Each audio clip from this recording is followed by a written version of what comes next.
Bonjour, comment prendre une décision difficile? Aujourd'hui, je voudrais vous proposer 3 étapes clés, 3 étapes majeures pour prendre une décision difficile. Les décisions difficiles, on en a souvent à prendre dans sa vie et quelquefois on tourne autour de ces décisions pendant des jours, des mois, des semaines, quelquefois des années. Et pourtant, une fois que la décision est prise, ça va beaucoup mieux. Donc on sait très bien que c'est la période d'incertitude qui est une période difficile à vivre, mais une fois que la décision est prise, ça va mieux. Alors comment prendre une décision difficile? La première chose que je vous propose de faire, c'est de faire votre enquête. Faire votre enquête, ça veut dire interroger par rapport à cette décision à prendre, autour de cette décision à prendre, des gens qui sont autour de vous, des gens qui vous aiment, des gens qui savent finalement peut-être mieux que vous qui vous êtes ou qu'est-ce que vous avez envie d'être. Et posez-leur des questions autour de cette décision difficile à prendre. Si vous avez un coach, faites-le bosser un peu sur cette décision difficile à prendre.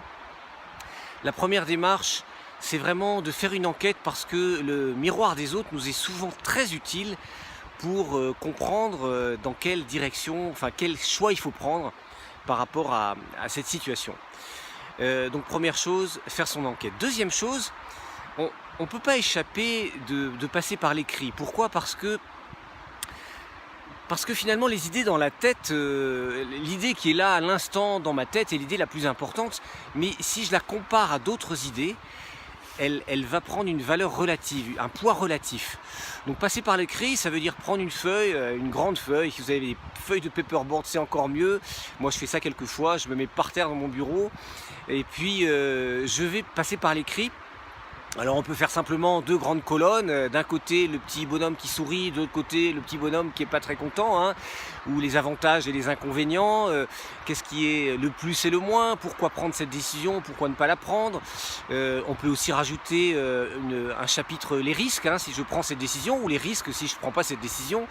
En tout cas on passe par l'écrit parce que le fait de coucher sur le papier tout ce qui nous tourmente par rapport à la prise de décision, ça permet de l'objectiver, ça permet de relativiser aussi certains arguments qui prennent un poids considérable, alors qu'en réalité, une fois qu'ils sont écrits, on se rend compte que ah oui, si je compare cette idée à celle-là, il n'y a pas photo, quoi. Donc la deuxième idée, après avoir fait votre enquête, c'est passer par l'écrit. La troisième suggestion, c'est de convoquer, et c'est un mot que j'emploie assez rarement, mais de convoquer pour cette prise de décision 2 acteurs importants qui vont vous aider à la prendre. Ces 2 acteurs, c'est un arrière-grand-père ou une arrière-grand-mère, probablement morte aujourd'hui, mais qui pour vous représente la sagesse. Quelqu'un qui a, avec son vécu, même si vous ne l'avez pas connu, c'est pas important, mais quelqu'un qui représente, oui, l'expérience et qui va vous aider dans votre réflexion. Donc vous l'amenez vraiment. Qu'est-ce que me dirait mon arrière-grand-père, mon arrière-grand-mère par rapport à cette prise de décision? Ça, c'est la première convocation, c'est la convocation de la sagesse. La deuxième convocation, c'est vous convoquer votre arrière-petit-fils ou votre arrière-petite-fille qui est probablement pas né, et vous lui demandez son avis à son tour sur la décision que vous devez prendre. Et ça, c'est convoquer le durable. Cette décision, en quoi est-elle durable? En quoi est-elle utile? En quoi est-elle salutaire pour vous, mais aussi pour les générations futures, pour ce que cette décision va apporter, cette décision va contribuer.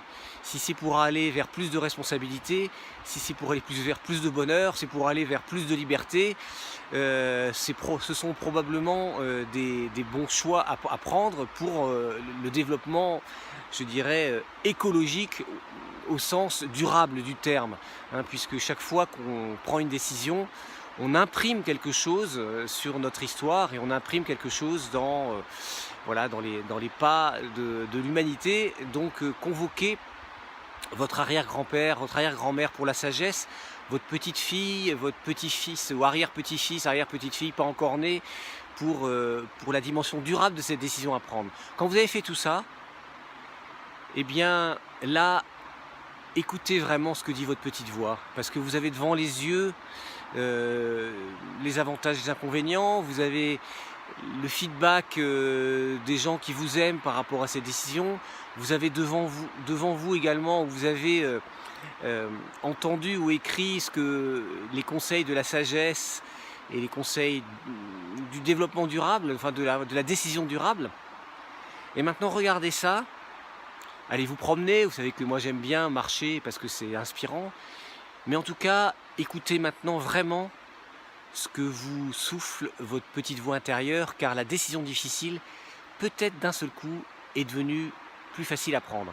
Prenez cette décision, prenez-la parce que juste après, ça ira mieux, de nouvelles portes vont s'ouvrir, de nouveaux possibles vont s'ouvrir, et c'est utile pour vous et c'est utile pour tous les gens qui vous entourent parce que vous allez aller mieux une fois que cette décision sera prise.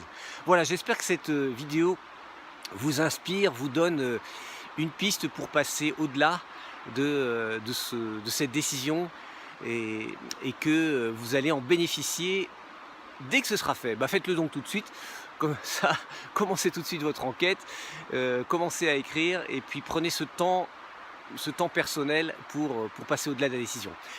Si ça vous inspire, si ça vous plaît, vous pouvez partager cette vidéo et puis à très bientôt sur Je suis manager. Au revoir.